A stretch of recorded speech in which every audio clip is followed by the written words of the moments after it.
खुलुमबाय सोनाफोर आंनि जबानब्लग इउटुब थामखौ फिन खेबसे बरबावबाय सबाय माजे जे भगवाननाय महर लान सोनाफोर दामुगै ओमफ्राय ब्लगखौफोरा जोबोद सिनायलामोन जाबाय हानाय माने इन्टारेस्टिं खालामनो सेस्था खालामोन आङो हालोदखौ नायनानै साथा फाखुराखौ गंसे थेबलायलायनाय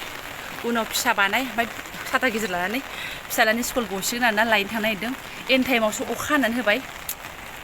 दिनैनि बोथोरा बिदिनो खामोन दसेनो हालाय दसेनो गारलाय ओमफ्राय दा स्कुल गनाय टाइमाव ज्राव ज्रावानो हाबाय 2टा जानोसै आरोना सोनाफोर लानानै फैग्रोनोसै आं स' नायलांबाय थादो बिदिब्ला आं दिनैनि ब्लगखौ नोंथांमोनजों मा शेयार खालामलांनो हायो आरोना ओमफ्राय लामा लामा बारा भिडिअ खालामला आङो दा सोरबा नोजोर गोलैलायगोन आंखौ साव टाइपनि खोथा बुंबा आंहाबो एसे जारला जायोना सोरनिबा खुगाया एसे बोरैबा जायो होननाय खोनायो आंनाव हले जेबो खामानि गैया दे हाजार सोरखौबा रायथों साव होथों नांनायानो नुवा खोमा खामानि गैया आंनानो आं बुंना लाबाबो जाजाबावासो माबा प्लेनिं बानायबाबो जाजाबावासो ओरैबायदि खहेसो खोथायानो नैबेलाय माथो नैबे दख'ना जान्जियाव थ्रोब सोनानै लानोसैसो लामा थारैनो भिडिअ बानायाहाय मा लिमिट दङ आंनावबो दाथ' नै लामायानो स्रां स्रांसो दख'नायाव थ्रोब सोनानै लानोसै आं दा मबाइलाबो सिगोन जारला जागारगोन अखा हानानै गथ'फ्रा रावबो थांनो हायाखै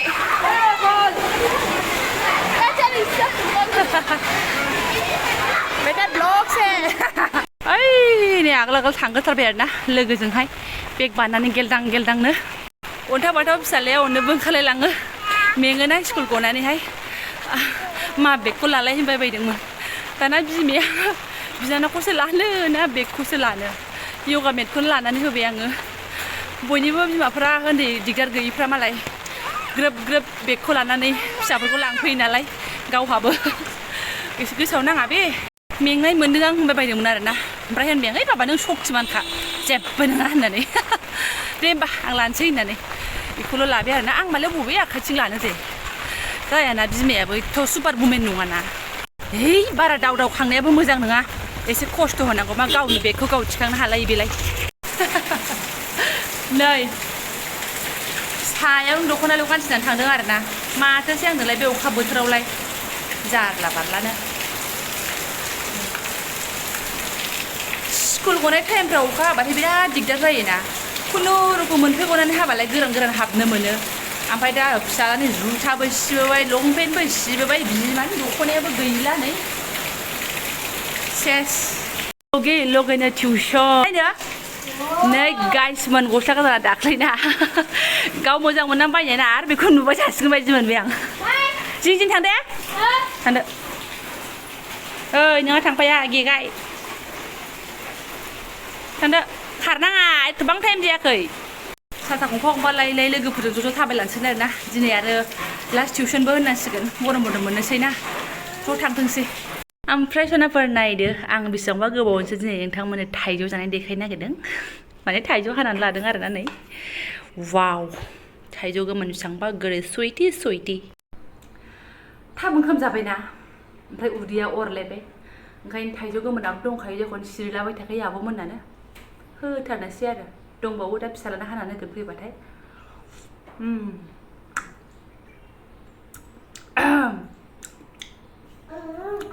जोंनि हजों गामिना गोथावसिन बे आब'मोनाबो बेगरा फिसा बिराद बुरजा मोदोम ओंखारो आरोना जोंनिया बेगरा एसे गिदिर खिन्थु टेस्टिया जोंनिखौ आं बांसिन मोजां मोनो आरोना हरैनिया बिराद जादोंना दाख्लै न'आव थांनानै बेयाव आंगायफैदों ओमफ्राय मोखाङावनो सिरिलाबाय थाबाबो बुहुद खम जादों आरोना गेजेर एसेल' जानाय जादों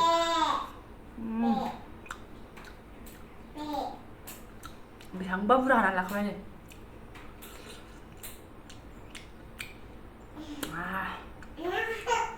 जोब्बाथाय मोनजानाय नङाना थाइजौ सिजन जोब्बाथाय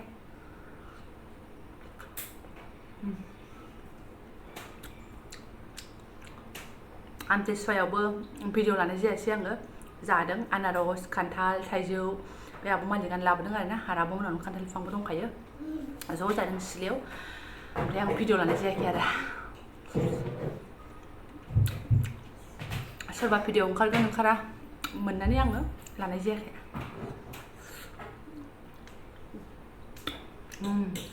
गोथाव फांथाम दङ आब'मोनाव बिफाङा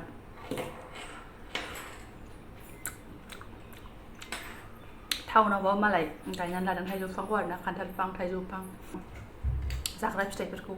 न'आव थाखाबा मोजां ना बोथोरनि फिथाइखौ बोथोराव मोनजायो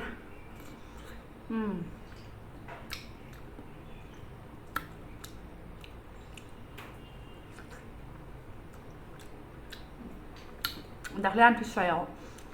लोगोफोरनि भिडिअफोरखौ जानाय नुनानै जि जानो लुगैफाबाय आङो लब जायो आं बिदिनो लबिया मानसिना जानायाव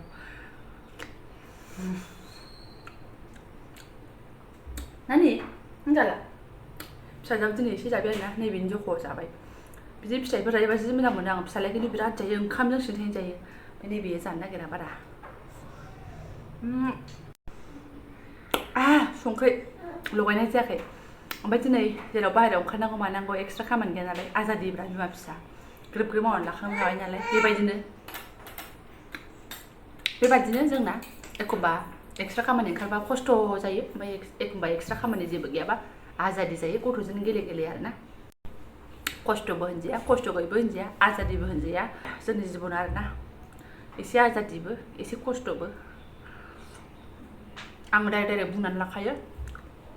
बिराद खस्थ' एथ'बां खस्थ'बो नङा एखमबा गाव हारसिं खामानिफ्रा बोरैबा ग्रोब ग्रोब जोबलांबा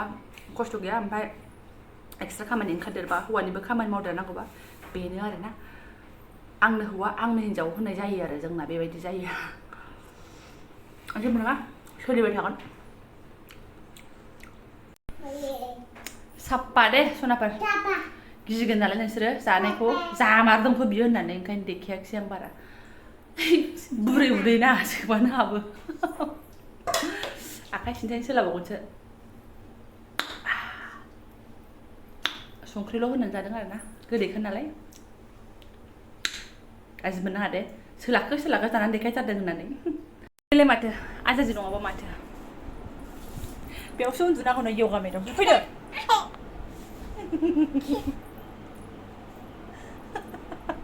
खामानि गैयाबा बिदि उन्दु मोनजाबाय आरोना ओमफ्राय मा होनो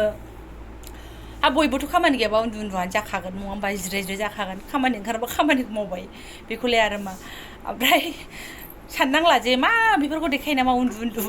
डेली ब्लग्स नालाय सनाफोर खस्थ' खालामनायखौ देखायबाय आराम उन्दुखौबो देखायबाय आरोना गाज्रि मोननो नांला आंना एकदम थाला थुलासै आरोना जाय आंनि रेगुलार भिडिअ नाय बे मिन्थिगासिनो आब' नों मा एसे थारला थुरला होननानै येस सनाफोर आंना ज्राव थारला थुला जिखुनु लाखुमालाय गैया गालानि फिसा थाला होननाय बायदिसो सोरबा गाज्रिमोन मोजांमोन आरोना सिदा खोथाबाथाय सिदा ज्रावखा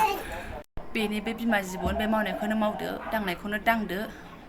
ओमफ्राय मा होनो दा फिसाला फैबा एसे थाइजौ हाना होनोसैलाय टाइम जाबाथाय एसे जफानोसैलाय खेंख्लें खुंख्लुं बिदिनो आरो माथोबावना बिमा जिबन बुरै जिबन बेसेथो चेन्ज जानो मानसि लायबानो बेनो ओमफ्राय टपिक गैयालासिनो भिडिअखौलाय मानो गोलाव खालामबावनो नायग्राफ्राबो बरिं मोनो गाज्रि मोनो सोरबाथ' बुङो आब' नोंनि भिडिअखौ जोबजानो बालायलायो आङो नायबाय थानो लुबैयो होननानैहाय स' बेबायदि नङा सनाफोर मोनसे लिमिट थायो मोनसे टपिकबो थानांगौ जाहैयो दाथ' आंना टपिक गैया डेली ब्लग्स नालाय आं डेली ब्लग सिम्पोल बेखौनो देखायलांबाय आरोना बिदिनो थांलायबाय आंना सानसे नायदो भौजि बिदाखौ नेनाय दिन आंना सानसे खमायलायबाय बिदिनो बिराद हिसाबनि जेला बे फैयो अब्ला टाइमा बारा दाथांथों मोनो ओमफ्राय जेब्ला बे थाङो टाइमा थाब थांथों जाहाथे थाब फैफिननो मोन्थों बिदि सानग्रासो आं एनिवे सनाफोर बारा आं होनबाय थाला नेक्स्ट भिडिअफ्रावबो बायदि रायलायनांगोन ना स' जायफोरा आंनि बेखिनि ब्लग्सखौ फरायलांबाय गोसो गोरबोनि साबायखर बावबाय सोरबाफोर गोदान चेनेलखौ साबस्क्राइब खालामना होलांदो लाइक कमेन्ट शेयार खालामना होलांदो आरोना स' थेंक इउ स' माच लोगो मोनगोन नेक्स्ट भिडिअआवहाय